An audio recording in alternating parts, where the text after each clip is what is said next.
That's right, guys. Associate producer. Right there for this very movie. Yeah, I didn't write my name on it. I'd fuck that up.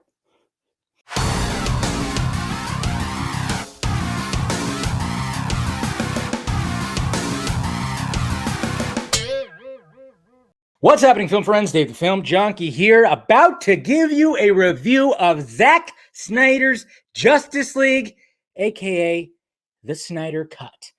Oh my God, we are here, guys. We are here, and I was lucky enough to see it before I thought I was going to see it. Been pretty crazy when it comes to all this stuff and getting the stuff. I don't know. I'm sure Warner Media and everybody who's working hard trying to pass out screeners and the virtual premieres and stuff like that. They're all just they're working overtime right now. They're definitely working overtime. So I commend Warner Media and all them for doing all that. Well, I commend Warner Media just for being able to just give us this movie because, my God, it's been. I was thinking about it last night. 3 years and 5 months. I was thinking about it last night. And yeah, it's 5 months.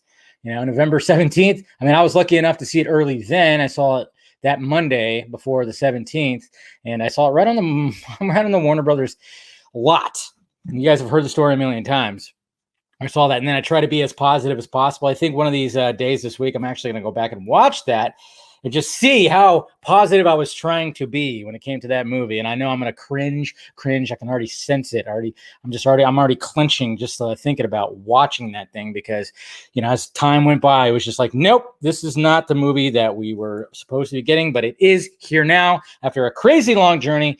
Hard to believe. You saw my first reaction review. I posted that. If you haven't seen it, go watch my first reaction because it's more of it gets emotional. I'm just saying, it gets emotional. I'm not gonna lie. I cried. I cried a few times. Okay, God, fuck. It's just the feels just really just came out when it first started and everything. Anyways, thank you guys for clicking into my review. This will be spoiler free. I will have my spoiler review on here sometime this week. Just of course, the first two are just going to be, of course, spoiler free. And then I think we'll do vodka stream. It's probably going to be a full on heavy spoiler discussion of this movie with the boys. So let's talk about it here. Zack Snyder's Justice League. Holy shit. When I fired this thing on, it was just so much excitement, but at the same time, it's I still got to watch it. Still got to take it in. I watched it twice, by the way, guys. I watched it twice yesterday. I'm recording this on Sunday. I watched it twice because I just couldn't help it. When it was done, I was I need to watch this again. And I took a little bit of a break and then I fired it up and watched it again. And just taking it in. Always the second viewing is always just, the second viewings are always better because you already know what to expect. And now you can just really take it in and be oh, okay, yeah. And it's just, it feels good. So obviously with Zack Snyder's Justice League, we're getting the full story of what was supposed to be. And I love when people are still claiming this is the same movie, but I'm just you got to watch this. You really do got to watch it. It is pretty surprising some of the stuff that was actually still in there. Sometimes it was a little surprising, but overall, I absolutely loved it. It's one of those movies, it's comfort food. That's what I was trying to think right now. I was it's like comfort food because I could put that on and just have it on. There's other movies where you could just do that. You could just have it on. And there's something about it where it's just you know what?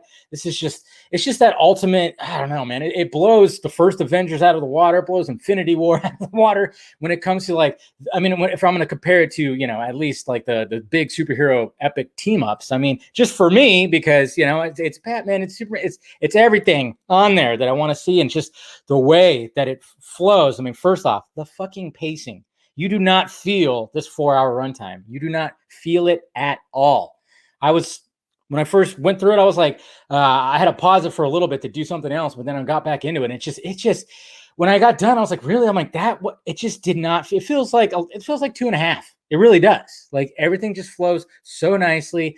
I did say earlier that it flows like a river, but I realized that is a line from the Justice League cut that somebody, acknowledged that, oh yeah, like River Hope. Okay. Sorry. I've only seen that movie 3 times. I'm trying to forget it. Didn't realize that I was kind of pulling a line out of that. Thankfully, none of those lines are in here. But the flow is just, it just moves, man. It just moves. The second time, I'm just it just does not feel like a 4-hour movie. It's crazy insane. And then of course you have the R rating. And I know some people are going to be wondering can your kids watch it? Is it? I mean, it's gonna have some like scary elements to it. Sure, there's time. You got parademons. You got this big baddie who's ugly as fuck. And Darkseid is he's a little freaky. He's a little freaky to look at, but I think it'll be fine. It's more of a hard PG-13. There's like 3 F-bombs I think throughout the movie, and then all you'd have to do is just kind of just remove. Yeah, I mean, but there's, of course, we've heard about that, the big F-bomb, and I was like, oof. I mean, when that one finally came, I was like, yes, Batman's saying an F-bomb. It was great. But when it comes to, of course, the story is all great. Story is all there. We know the story. We know all the little elements because we've been, with this thing for 3.5 years. That's what I kind of find it funny. I mean, the new trailers have come out. A new one just came out today, and a lot of people are like, "Oh, don't watch it, spoiler!" Oh my god, I watched it, spoil. Yeah, I'm kind of wondering why they're showing so much, but at the same time, I'm like, well, I knew that was going to be there. I knew that was going to be there. It's fine. I didn't really, it hasn't really bugged me, But then, of course, I've before this trailer came out, I happened to see it. It was kind of weird watching a new trailer after you've already seen it, And I during today's Sunday morning hangover stream, I had to pretend like I didn't. Well, you guys knew I did, but I had to be coy because the embargo wasn't lifted quite yet, so I couldn't say it like on video because it'd be technically, that's not social media. It's like it's like press kind of shit, I guess you could say. But anyways, when it comes to okay, let's go through the checklist here. Okay, the characters, my God, the actors, everyone. Fantastic. It's great to see everybody in their form and, no weird, chubbing of the faces or, different hairstyles or something. It was all there. And it was just like, everything was consistent. It was nice to see consistency and it was great. And, Ben Affleck, fantastic. Of course, Gal Gadot. Oh man, I tell you what, when it comes to her scenes, like her first scene, I mean, it starts off, of course, you guys know it's going to be Wonder Woman, like in your face right at the beginning. And it is in your face. God. It is in your face, and I'll talk about some more elements in there later. But Jesus, I was just like, oh my God! I mean, just the excitement to see Wonder Woman doing this and just kicking all kinds of ass. Just kind of seeing like, hey, this is a little bit of this is the warrior Diana we got right here, the warrior. Yes, 84. I have my reservations about it, but it could be on, and I could be like, oh, cool. I like, there's that part that. But I mean, yeah, and then you come back here and you're just like, look at her. She's doing the king, king, king, king. When she bursts on, and that shot, that where she's on the Lady Liberty or whatever the heck, that statue. It's beautiful. And, but yeah. And then of course we got Cavill, which I'll talk a little bit about Superman stuff later. Got everybody. Of course we got Jason Momoa, who, I mean, he's pretty much like, I mean, it's just Jason Momoa. You're going to get Jason Momoa, and it's great. And he's got some really good lines in this movie, and loved him. But I mean, I think the 2 shining stars, one specifically, was Ezra Miller and Ray Fisher. Ray Fisher is the all-star of this movie. I mean, Snyder wasn't lying about him being the heart. He definitely is the heart. And when he's got those scenes, like especially when you're going through, and by the way, the whole parts thing works out so well. Snyder, yes, you could see why he pitched it as a series to HBO Max at first, because when it goes to the next part, when it ends a part, it's perfect. It perfectly ends. It's just like, oh yeah, I could totally see just me going, oh no, I gotta wait till next week. Yes, perfect. So I could see why he pitched it that way. So I thought that helped it flow. And I've even told people, I'm like, you don't have to watch it all in one big chunk. It's going to be like different parts. And I'm telling you, it's going to be okay. So if you're trying to, if somebody goes, oh my God, 4 hours, just it's divided up like episodic almost. There's 7 parts. You don't have to watch all at once. And hopefully they kind of market it like that, because I'm telling you, that's going to help people that have that gripe for some reason. But yeah, Ray Fisher he's a shining star in this. The shining star. I swear to God, if Warner Brothers doesn't get him back as Cyborg, they are fucking stupid, because he's the shining star. I mean, when you get those dramatic scenes that we all know are going to be there, nails it. I mean, there's one part when I saw his face and I was like, stop it, Ray. Lump in the throat. Stop it, man. And then of course, when he is kicking ass, my God. And then his story is so just trying to learn to adapt to what he is now. And then it just takes a dive into that and how he uses, I mean, he's just godlike in a digital world, obviously. And you just see him exploring his power and it's heartwarming. There's, like I said, I won't say anything, but there's a heartwarming little part of it, and it was just like, wow. And then when he teams up with everybody, and just the relationship between Vic and Silas, you just see that tension there. You see that tension there, and I love the fact that, because you see, it's like, it's interesting because I was trying to be like, it's almost like there's almost a parallel to like Steppenwolf and Darkseid, because Steppenwolf is trying to get back on Darkseid's good graces, and then you kind of see that here too, where you got like Silas trying to get back on Vic's good graces. I don't know. There's like a little bit of a kind of a parallel thing there, what's happening with the story, when it comes to like both of them. But I mean, the back and forth with them, I mean, there's certain scenes, it's heavy. And then of course that specific scene that we all know was coming, where Silas just goes, sorry, got to do this. That hurts. That hurts. And Ray just fucking nails it, man. But Ezra Miller, he's so damn likable. And like, I think some people might be like, oh, he's still a little too, and I could see that. I mean, sometimes it was like, all right, we could tone it down probably a little bit, but it's not nearly as bad as the Justice version. Not nearly as bad. And that actually leads me into like what I was gonna. Well, let's first off, when I talk about performances, I mean, Kieran Hines as Steppenwolf, my God, that voice and the lines. I mean, the Terrio dialogue.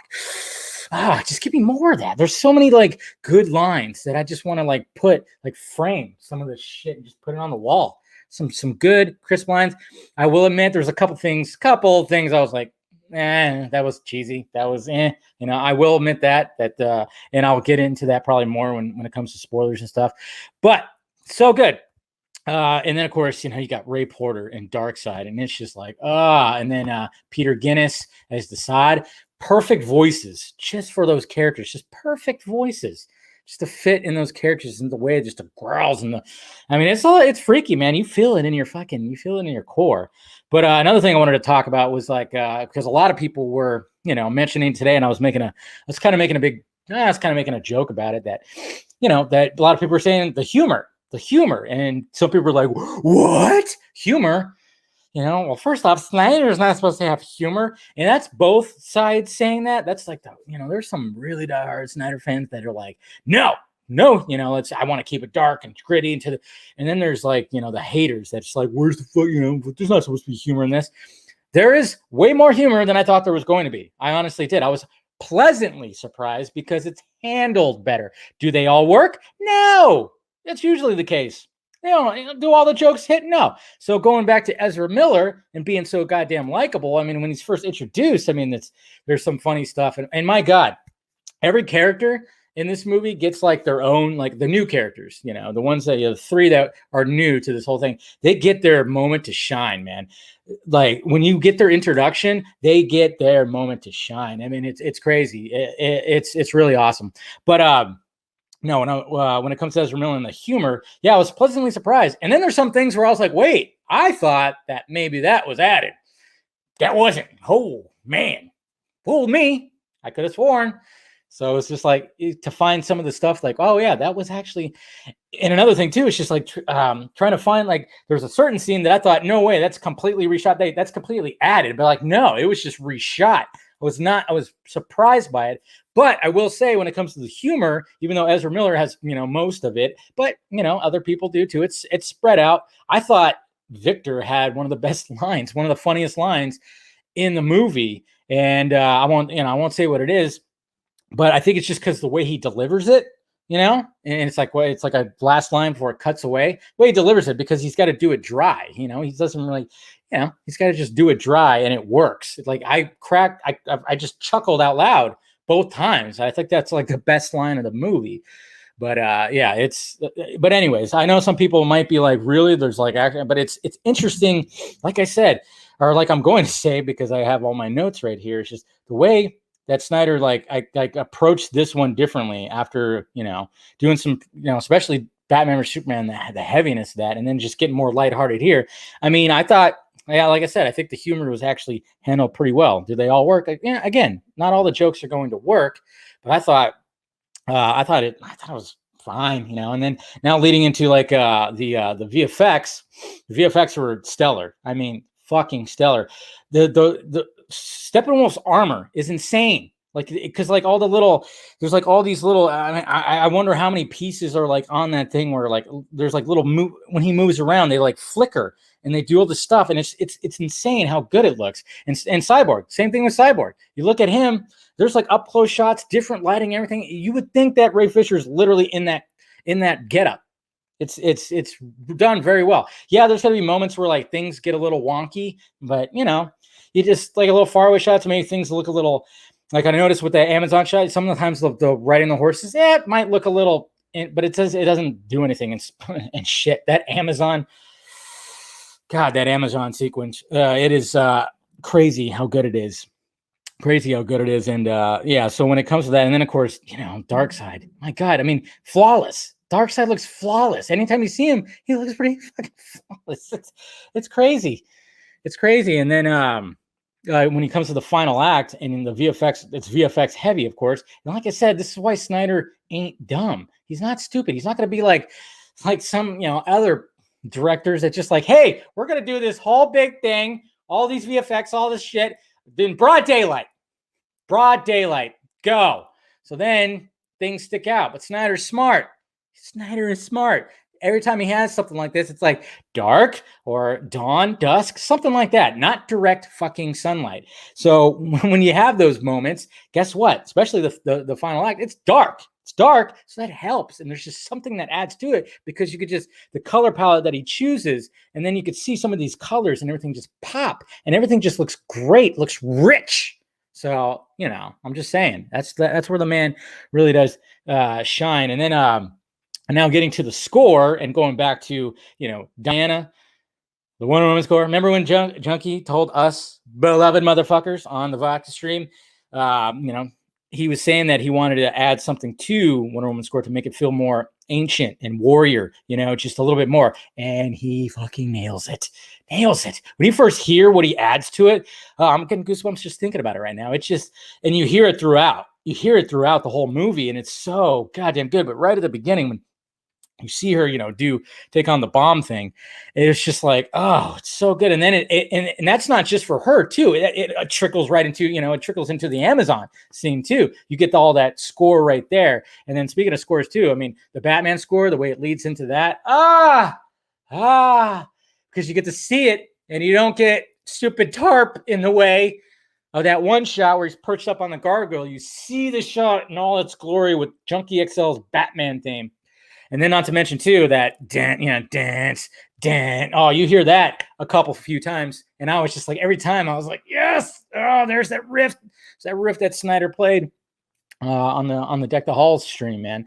It was it's pretty fantastic, and I love Cyborg's his theme as well, because it does have like a digital futuristic, more sounding like a techie sounding theme. You know, it's not just like, he just nailed it. When it comes to all of them, you just hear like you feel that character. Junkie XL, just a madman, and of course you hear the main theme playing out throughout the whole, and it just sounds amazing. It really just does sound amazing.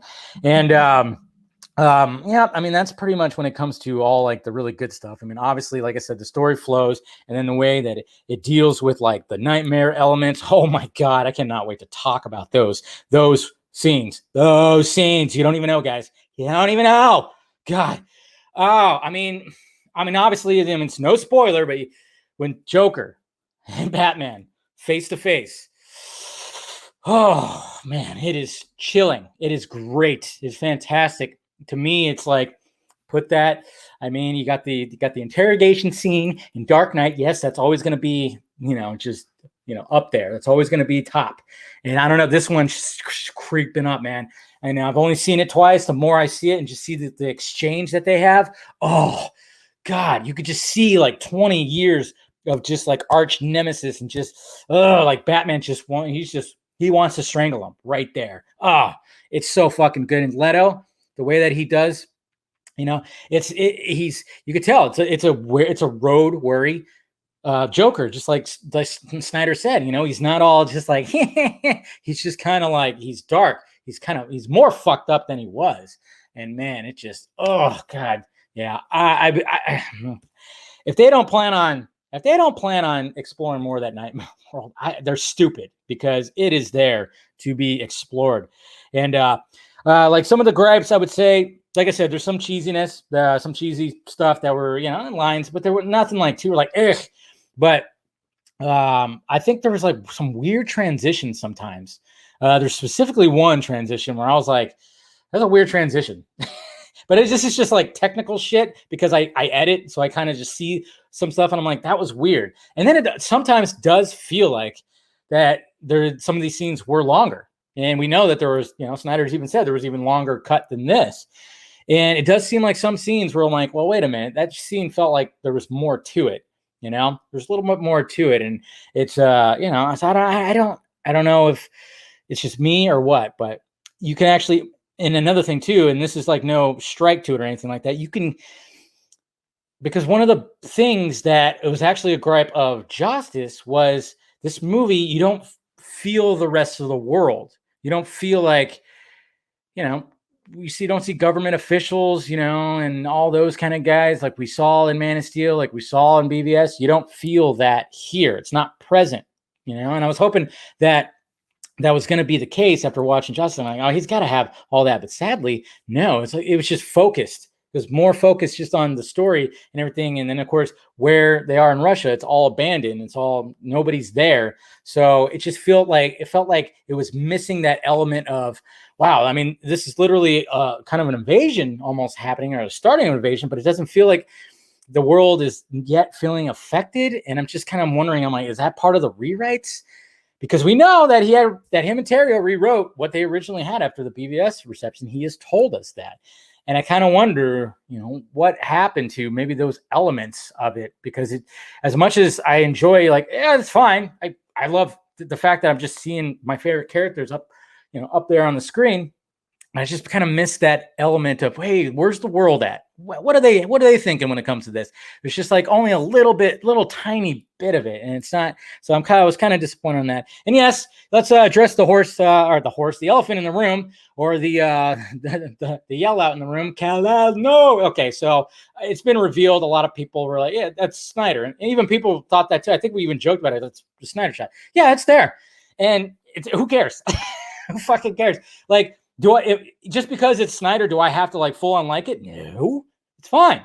I could just be like, yeah, I wish there was a better way. There was a better way to express that emotion during that time, besides, you know, the way that they did it. Yeah. So I'm like, yeah, okay, man, I'm not, it's whatever, but I'm not going to sit there and like constantly making fun of it or something like that. But I'm just saying, like, I just wish it was kind of maybe they arranged it differently or something. I don't know, but it doesn't bother me. Nothing's wrong with that. I mean, and when it comes to, like I said, when you say you can kind of like feel, you know, that when you have all three of these movies, and I'm going to tell you this is what I kind of feel like when it comes to this trilogy, because I love it to death. It's going to be my favorite all-time trilogy, I think, or it's going to be, you know, top 2, top 3 or something, because when you got Man of Steel, you got Batman vs Superman, and now we got Justice League, and hopefully we get more. They're smart, better get more. It feels like how I look at the original Star Wars trilogy, you know, Man of Steel, New Hope, you know, you have that introduction, and there's such great movies. And then you got Empire and BVS, that bridge, but it's heavy. It's darker. It ends on like, what the fuck kind of thing, you know, I think. And then all of a sudden you got Return of the Jedi and Justice League. And there's just the feel of these trilogies. It feels the same, but what's interesting about it, all same director. That one, the Star Wars one, wasn't all same director. Sure, it was all Lucas that was basically, you know, orchestrating all of it, but still, I love that fact, though. I love the fact that, you know, you got this alien invasion movie that was happening with Man of Steel, and you got this introduction to Superman. And how would Superman arriving on Earth, like currently, how do we actually react to it? And then that spills into BVS, where you get that reaction, and it's a political thriller almost type. And it's heavy, and it's some dark elements, and then it starts introducing, oh, there's something else, and then it gets to this, like, I don't know, this fantasy epic just team up that's just, I don't know. It's just, I want to watch this whole trilogy by itself. I would love to get an ultimate splicing of all three to watch this whole consistent story, because like it starts off, you see what happened previously and how it leads into this, you know, obviously with Superman's cry after getting killed by Doomsday. Anyways, guys, so yeah, when it came to Superman's scene and Cavill, oh yeah, I forgot to mention Cavill, Adams, of course, great, fantastic. Cavill was great. Obviously, we finally saw his that no messed up face. Yeah, no face. That yeah, the face is pretty. Don't worry about that. But and then of course Adams, and then Diane Lane as Martha, and then of course yeah, we had Swanwick and Martian Manhunter. I'll of course talk about more of that when when that. When, I guess you could say spoilery, and I could tell you. I mean, obviously, we see the design, and I think I like the design. I'm not gonna. I think it's great. I know some people are like, I'm like, what? I kind of dig that. That's cool. I mean, I don't know how to take his design. Is always, it was going to be easy, not easy to bring in real life. And I know they did that in the CW, but I thought they did a pretty good job with his design. So, and then of course, other little surprises, other little stuff, and other side characters that, man, had a lot more.